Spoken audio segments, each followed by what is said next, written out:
नमस्कार मित्रांनो, मी करण लोणकर. मित्रांनो, स्वाधार योजनेबद्दल तुम्हाला काय माहित आहे? बऱ्यापैकी आपल्यातल्या लोकांना स्वाधार योजना का आहे हेच माहित नाहीये. तर थोडक्यात मी त्याबद्दल सांगतो. त्यानंतर आपण मुद्द्याकडे वळूया. तर मित्रांनो, कोणत्याही पद्धतीचे शिक्षण घ्यायचं म्हटलं, की आपल्याला शिक्षणासाठी बाहेर जावं लागतं. बाहेर गेलं की तिथं राहण्याची आणि खाण्याची सोय केल्याशिवाय तिथं जाणं किंवा शिक्षण घेणं अवघड होतं. त्यामुळे सर्वात पहिल्यांदा प्रश्न पडतो ते म्हणजे राहण्याचा आणि राहण्याचा प्रश्न सोडवण्यासाठी शासनाने 6 जानेवारी 2017च्या निर्णयाद्वारे भारतरत्न डॉक्टर बाबासाहेब आंबेडकर स्वाधार योजना सुरू केली. ज्यामुळे बऱ्याचशा विद्यार्थ्यांना राहण्याची सोय झाली. राहण्याची सोय म्हणजे काय? राहण्याची सोय म्हणजे भारतरत्न डॉक्टर बाबासाहेब आंबेडकर स्वाधार योजनेमधून तुम्हाला एक खर्चाची रक्कम देण्यात यायला लागली, की ज्यामधून वार्षिक खर्च निघेल. तर मित्रांनो, याबद्दल संपूर्ण माहिती या व्हिडिओमध्ये आहे. हा नवीन जी आर आहे. नवीन जी आर मध्ये काय अपडेट आलेले आहेत ते मी तुम्हाला सांगणारच आहे. पण तत्पूर्वी चॅनलवर सबस्क्राईब करायला विसरू नका. त्याबरोबर बेल आयकॉनचं बटन प्रेस करायला विसरू नका. तसेच डिस्क्रिप्शन बॉक्समध्ये टेलिग्राम आणि व्हॉट्सअपची लिंक दिलेली आहे, ती तुम्ही जॉईन करून ठेवा. म्हणजे आमच्या नवनवीन अपडेट व्हिडिओ तुमच्यापर्यंत पोहोचत राहतील. तर चला मित्रांनो, व्हिडिओ सुरू करूया.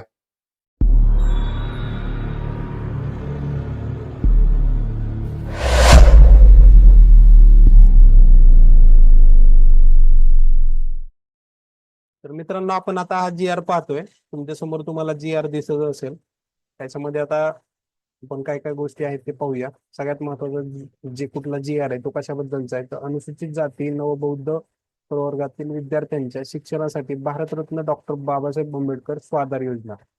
आता याच्यामध्ये या योजनेचं म्हणजे कुठून काय आलेलं आहे, कधी किती तारखेचं योजना जी आर आहे, तर पाहूया. महाराष्ट्र शासन सामाजिक न्याय विशेष सहाय्य शासन क्रमांक मुंबई मंत्रालय, दिनांक आहे 26 डिसेंबर 2024.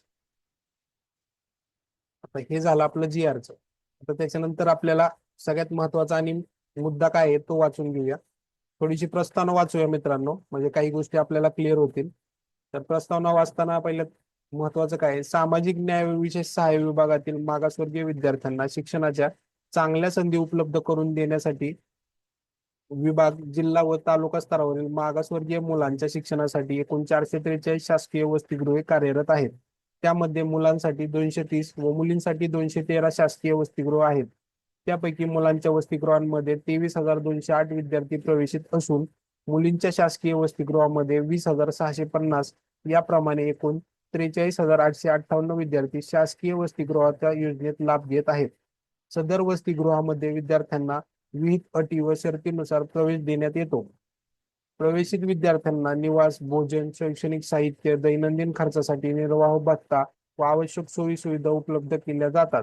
राज्यात दिवसेंदिवस वाढत असलेले व्यावसायिक, बिगर व्यावसायिक महाविद्यालयांची संख्या, तेथे प्रवेश घेणाऱ्या विद्यार्थ्यांची वाढत असलेली संख्या यामुळे सर्वच विद्यार्थ्यांना वसतिगृहातील जागेची मर्यादा लक्षात घेता प्रवेश देणे शक्य होत नाही.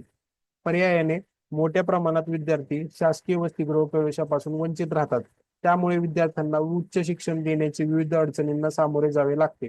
त्यांच्या पुढील शैक्षणिक वाटचालीस मर्यादा येत आहेत. सामाजिक न्याय व विशेष सहाय्य विभागातील शासकीय वसतिगृहात प्रवेश न मिळालेल्या विद्यार्थ्यांना तात्काळ वसतिगृह सुरू करून तेथे प्रवेश देण्यासाठी जागेची उपलब्धता व बांधकामासाठी लागणारा कालावधी लक्षात घेता मर्यादा येतात. सबब मागासवर्गीय शासकीय वसतिगृहात प्रवेश न मिळालेल्या अनुसूचित जाती तथा नवबौद्ध घटकातील इयत्ता 11वी 12वी तसेच इयत्ता 12वी नंतरच्या व्यावसायिक तसेच बिगर व्यावसायिक अभ्यासक्रमामध्ये प्रवेश मिळालेल्या विद्यार्थ्यांना पुढील शिक्षण घेता यावे म्हणून भोजन, निवास व इतर शैक्षणिक सुविधा विद्यार्थ्यांना स्वतः उपलब्ध करून घेण्यासाठी आवश्यक रक्कम विद्यार्थ्यांना आधार संलग्न बँक खात्यामध्ये थेट जमा करण्याकरिता शासनाने दिनांक 6 जानेवारी 2017 पासून शासन निर्णयाद्वारे डॉक्टर बाबासाहेब आंबेडकर स्वाधार योजना सुरू केलेली आहे. राज्यात शासनामार्फत चालू असलेल्या विविध योजना, कार्यक्रम यांचा फेरविचार करणे व कालानुरूप धोरण राबविण्यासाठी नवीन धोरण आखणे या सर्व बाबींचा साकल्याने विचार करण्याच्या अनुषंगाने माननीय मुख्यमंत्री, माननीय उपमुख्यमंत्री महोदयांनी विद्यार्थ्यांच्या शिष्टमंडळासोबत चर्चा करून विद्यार्थ्यांना शैक्षणिक सुविधा उपलब्ध करून देण्यासाठी राज्य शासनाच्या विविध विभागामार्फत राबविण्यात येणाऱ्या विविध योजनांसाठी एक समान सर्वकष धोरण तयार करण्याचा निर्देश दिले होते. त्या अनुषंगाने मंत्रिमंडळाच्या 3 मे 2023 रोजी झालेल्या बैठकीत शासनाने विविध विभाग, उपक्रम, महामंडळे यांच्यातर्फे उच्च शिक्षणासाठी दिल्या जाणाऱ्या शिष्यवृत्तीचे एकसमान निकष निश्चित करण्याकरिता माननीय मुख्य सचिवांच्या अध्यक्षतेखाली समिती गठीत करून निर्णय घेण्यात आला. माननीय मुख्य सचिवांच्या अध्यक्षतेखालील समितीने केलेल्या शिफारशीच्या अनुषंगाने माननीय मुख्यमंत्री मंडळाच्या दिनांक 19/10/2024 रोजी झालेल्या बैठकीत घेण्यात आलेल्या निर्णयानुसार भारतरत्न डॉक्टर बाबासाहेब आंबेडकर स्वाधार योजनेअंतर्गत जास्तीत जास्त विद्यार्थ्यांना लाभ मिळवून देणार, तसेच अनुसूचित जाती नवबौद्ध प्रवर्गातील विद्यार्थी शिक्षणापासून वंचित राहू नये म्हणून सदर योजनेची विस्तार तालुका स्तरावर करण्यासाठी बाब शासनाच्या विचाराधीन होती. सबब संदर्भातील क्रमांक 1, 2, 3, 4 व येथील शासन निर्णय अतिक्रमित करून शासन पुढील प्रमाणे निर्णय घेत आहे. आता मित्रांनो, शासनाचा जो काही निर्णय आहे तो निर्णय आपल्याला महत्वाचा वाचायचा आहे आणि तोच निर्णय आपल्यासाठी महत्वाचा आहे. मग आहे तरी काय, तर शासन निर्णय वाचूया.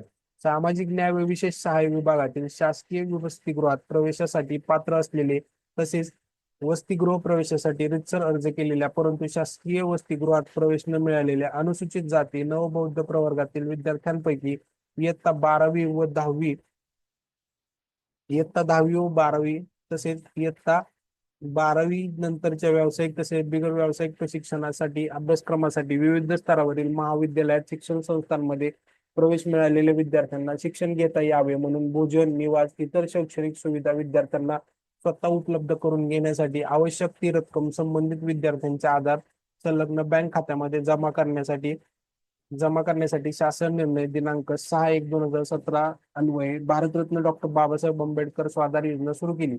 सदर योजनेअंतर्गत शासकीय वसतिगृहात प्रवेश घेण्यास पात्र असलेल्या तसेच शासकीय वसतिगृह प्रवेशासाठी रितसर अर्ज केलेल्या परंतु शासकीय वसतिगृहात प्रवेश न मिळालेल्या विद्यार्थ्यांना अनुसूचित जाती नवबौद्ध विद्यार्थी 11वी 12वी नंतरचे व्यावसायिक शिक्षण असेल महाविद्यालयीन शिक्षण संस्थांमध्ये प्रवेश मिळालेल्या विद्यार्थ्यांना भोजन, निवास, शैक्षणिक साहित्य, निर्वाह भत्ता इतर आवश्यक सोयी सुविधा उपलब्ध करून घेण्यासाठी योजनेच्या माध्यमातून खालील प्रमाणे रक्कम संबंधित विद्यार्थ्यांच्या आधार संलग्न खात्यामध्ये शासन जमा करणार आहे.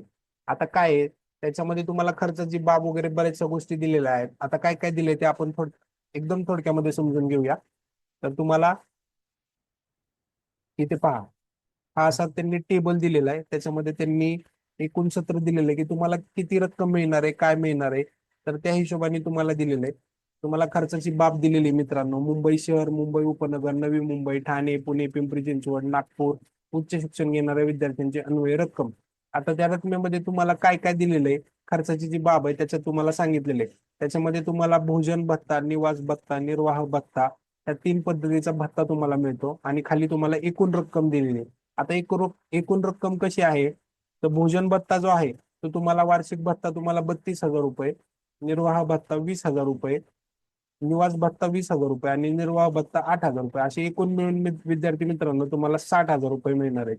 तेच जर इतर महसूल विभागीय शहरातील व उर्वरित क वर्ग महानगरपालिका क्षेत्रामध्ये उच्च शिक्षण घेणाऱ्या विद्यार्थ्यांसाठी तुम्हाला भोजन भत्ता 28,000 रुपये, निवास भत्ता 15,000 रुपये आणि निर्वाह भत्ता 8,000 रुपये असे एकूण तुम्हाला 51,000 रुपये मिळणार आहेत. त्याबरोबर अजून काय दिलेलं आहे, इतर जिल्ह्यांच्या ठिकाणी तसेच महानगरपालिकेच्या हद्दीपासून 5 किलोमीटर परिसरात असलेल्या विद्यालये, शैक्षणिक संस्था या ठिकाणी अन्वय रक्कम. त्यामध्ये भोजन भत्ता तुम्हाला 25,000, निर्वाह भत्ता तुम्हाला 12,000, निवास भत्ता 12,000, निर्वाह भत्ता 6,000 असे एकूण 43,000 रुपये तुम्हाला मिळणार आहेत. त्याचबरोबर तालुक्याच्या ठिकाणी उच्च शिक्षण घेणाऱ्या विद्यार्थ्यांच्या अन्वय रक्कम किती आहे, तर त्याच्यामध्ये तुम्हाला भोजन भत्ता 23,000 रुपये, निवास भत्ता तुम्हाला 10,000 रुपये आणि निर्वाह भत्ता तुम्हाला 5,000 रुपये अशा पद्धतीने एकूण तुम्हाला 38,000 रुपये मित्रांनो मिळणार आहेत. आता हे सगळं झालं तुमचं भत्त्याबद्दलचं, म्हणजे बऱ्यापैकी सर्वांना भरपूर रक्कम मिळणार आहे वार्षिक. काही जणांना 60,000 रुपये रक्कम आहे, काही जणांना 51,000 रुपये, काही जणांना 43,000 रुपये, तर काही जणांना 38,000 रुपये अशा पद्धतीची रक्कम तुम्हाला वार्षिक मिळणारच आहे. त्याच्याबरोबर अजून काय माहिती दिलेली, आता खाली आपण टीप वाचून घेऊया. टीप काय आहे, उपरोक्त रकमेव्यतिरिक्त वैद्यकीय व अभियांत्रिक शाखेतील विद्यार्थ्यांना प्रतिवर्षी 5,000 रुपये व अन्य शाखेतील विद्यार्थ्यांना प्रतिवर्षी 2,000 रुपये इतकी रक्कम शैक्षणिक साहित्यासाठी ठोक स्वरूपात देण्यात येईल. म्हणजे काय आहे की एक तर तुम्हाला 60,000 रुपये मिळणारच, पण 60,000 बरोबर तुम्हाला वर्षासाठी अभियांत्रिक म्हणजे इंजिनिअरिंगचे शिक्षण घेणाऱ्या विद्यार्थ्याला 5,000 रुपये आणि वेगळं शिक्षण अजून घेत असेल तर त्याच्यासाठी 2,000 रुपये असे रोख स्वरूपात तुम्हाला देण्यात येणार आहे. त्याच्याबरोबर अजून काय आहे, 2 नंबरला इथे पाहूया. भारतरत्न डॉक्टर बाबासाहेब आंबेडकर स्वाधार योजनेचे निकष खालीलप्रमाणे असतात. मूलभूत पात्रता. आता पात्रता काय आहे, सर्वात महत्वाचं काय आहे की आपल्याला जे विद्यार्थी आहेत ज्यांना ऍडमिशन घ्यायचे, तर ते कुठल्या ह्याच्यातले कॅटेगरीतले असले पाहिजेत तरच तुम्हाला पात्रता मिळणार आहे. तर ते आपण थोडक्यात समजून घेऊया. तर याच्यामध्ये तुम्हाला 1 नंबरचा जो मुद्दा आहे त्यामध्ये त्यांनी सांगितले की विद्यार्थी शासकीय वसतिगृहात प्रवेश घेण्यासाठी पात्र असावा. 2 नंबरला त्यांनी सांगितले विद्यार्थी महाराष्ट्र राज्याचा रहिवासी असावा. शासकीय वसतिगृह प्रवेशासाठी पात्र असलेल्या अभ्यासक्रमाच्या विद्यार्थ्यांनी प्रवेश घेतलेला असावा. या योजनेचा लाभ मिळवण्यासाठी विद्यार्थी अनुसूचित जाती नवबौद्ध प्रवर्गाचा असावा. विद्यार्थ्यांनी जात प्रमाणपत्र सादर करणे बंधनकारक आहे. त्याबरोबर या योजनेसाठी सामाजिक न्याय विभागाच्या शासकीय वसतिगृहात प्रवेशासाठी अर्ज केले व शासकीय वसतिगृह प्रवेश प्रक्रियेनंतर वसतिगृह प्रवेश क्षमतेअभावी वसतिगृहात प्रवेश न मिळालेले विद्यार्थी या योजनेसाठी पात्र असतील. तथापि सदर अट ही ज्या महानगर शहरामध्ये वसतिगृहाची संख्या एकापेक्षा अधिक असल्यास त्या महानगर शहरांमध्ये सर्व वसतिगृहातील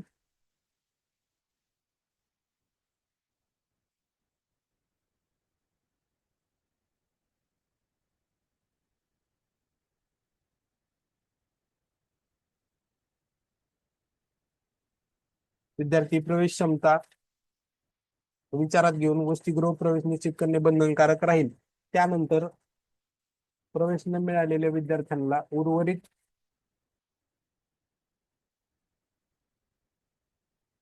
पात्र विद्यार्थ्यांना स्वाधार योजनेचा लाभ अन्वये राहील. त्याबरोबर 7 नंबरचा ऑप्शन आपल्याला काय दिलेला आहे त्यांनी, 7 नंबरला त्यांनी सांगितले शासकीय वसतिगृह प्रवेशासाठी अर्ज सादर करताना संबंधित विद्यार्थ्यांच्या अर्जामध्ये स्वाधार योजनेचा पर्याय नमूद करणे बंधनकारक राहील. विद्यार्थ्याने स्वतःचा आधार क्रमांक त्याने ज्या राष्ट्रीयकृत शेड्यूल बँकेत खाते उघडलेले आहे त्या खात्याशी संलग्न करणे बंधनकारक आहे. विद्यार्थ्याने प्रवेश घेतलेली शैक्षणिक संस्था ज्या शहराच्या तालुक्याच्या ठिकाणी आहे अशा शहरातील तसेच तालुक्यातील सदर विद्यार्थी रहिवासी नसावा. विद्यार्थ्याच्या पालकाचे उत्पन्न 2.5 लाखाच्या पेक्षा जास्त नसावे. तसेच केंद्र शासनामार्फत ज्या ज्यावेळी मॅट्रिकोत्तर शिष्यवृत्तीसाठी उत्पन्न मर्यादेत वाढ होईल त्यानुसार या योजनेसाठी विद्यार्थ्यांच्या पालकांची वार्षिक उत्पन्न मर्यादा त्याप्रमाणे लागू राहील.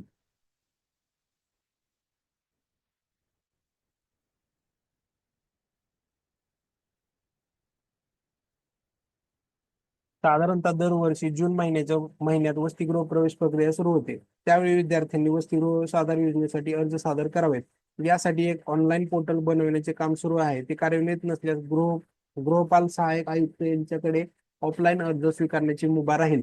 अनुसूचित जाती नवबौद्ध प्रवर्गातील विद्यार्थ्यास स्वाधार योजनेचा अर्ज भरण्याची मुदत प्रत्येक वर्षी जास्त 23 नोव्हेंबर पर्यंत राहील. मात्र ज्या विद्यार्थ्यांचा निकाल उशिरा लागल्याने महाविद्यालयीन प्रवेश प्रक्रिया उशिरा होईल अशा विद्यार्थ्यांना विद्यालयातील प्रवेशानंतर 1 महिन्याच्या आत स्वाधार योजनेसाठी अर्ज करता येईल. विद्यार्थ्यास शासकीय वसतिगृहात मिळालेला प्रवेश रद्द करून म्हणजे वसतिगृहातील जागा रिक्त करून स्वाधार योजनेचा लाभ घेता येणार नाही.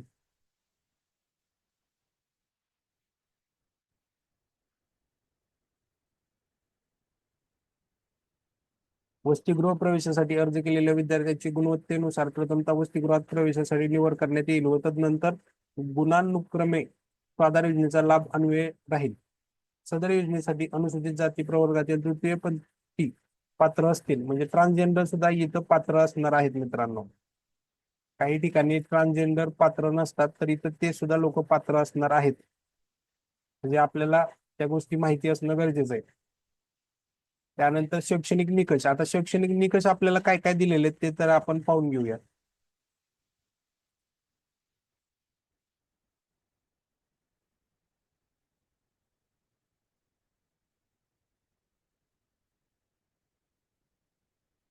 आता शैक्षणिक निकष आहेत त्याच्यामध्ये त्यांनी काय सांगितलंय, शैक्षणिक निकषामध्ये सदर विद्यार्थी 11वी 12वी आणि त्यानंतर उच्च शिक्षण घेत असावा.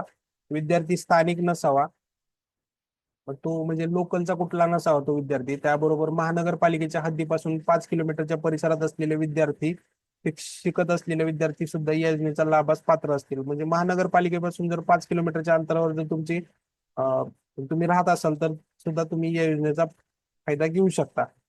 त्याबरोबर काय आहे, स्वाधार योजनेसाठी अर्ज करताना विद्यार्थी ज्या अभ्यासक्रमानुसार शिक्षण घेत आहे त्या केवळ लगतच्या मागील वर्षात किमान 50% गुण किंवा त्याप्रमाणे ग्रेडेशन असणे अनिवार्य आहे. त्यापूर्वी इतर परीक्षेच्या गुणांचा विचार करण्यात येऊ नये.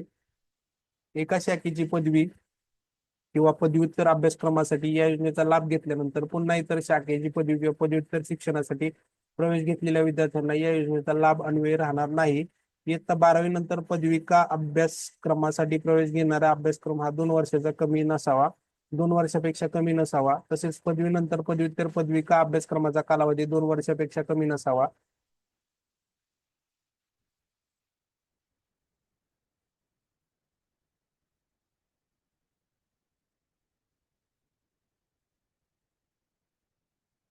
शासकीय वसतिगृहामध्ये प्रवेशास पात्र असलेले विद्यार्थी स्वाधार योजनेस पात्र ठरतो. शासकीय वसतिगृह प्रवेश नियमावलीनुसार महाविद्यालयीन अभ्यासक्रमाचा मध्यंतरी वर्गात शिकत असलेल्या विद्यार्थ्यांना वसतिगृहात प्रवेश देता येत नाही. तथापि विद्यार्थ्यांनी स्वाधार योजनेसाठी मध्यंतरीच्या वर्गात शिकत असताना अर्ज केल्यास अभ्यासक्रमातील त्यापूर्वीच्या वर्षामधील पात्रता तपासून केवळ स्वाधार योजनेचा पुढील काळाकरिता लाभ देण्यात येईल. व्यावसायिक अभ्यासक्रम पूर्ण झाल्यानंतर बिगर व्यावसायिक अभ्यासक्रमाचा प्रवेश घेतला असल्यास स्वाधार योजनेचा लाभ घेता येणार नाही. बिगर व्यावसायिक पदवीनंतर व्यावसायिक पदव्युत्तर लाभ अन्वये राहील.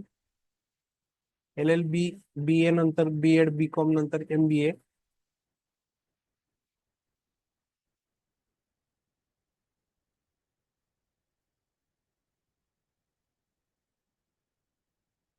या योजनेमध्ये दिव्यांग विद्यार्थ्यांना 3% आरक्षण असेल. अनुसूचित जाती व बौद्ध प्रवर्गातील दिव्यांग विद्यार्थ्यांना जिल्हा शासन चिकित्सक याचे 40% पेक्षा जास्त दिव्यांग असल्याबाबतचे प्रमाणपत्र अनिवार्य आहे. दिव्यांग विद्यार्थ्यांसाठी गुणवत्तेची टक्केवारी 40% इतके राहील. त्यासाठी त्यांची स्वतंत्र गुणवत्ता यादी तयार करण्यात येईल.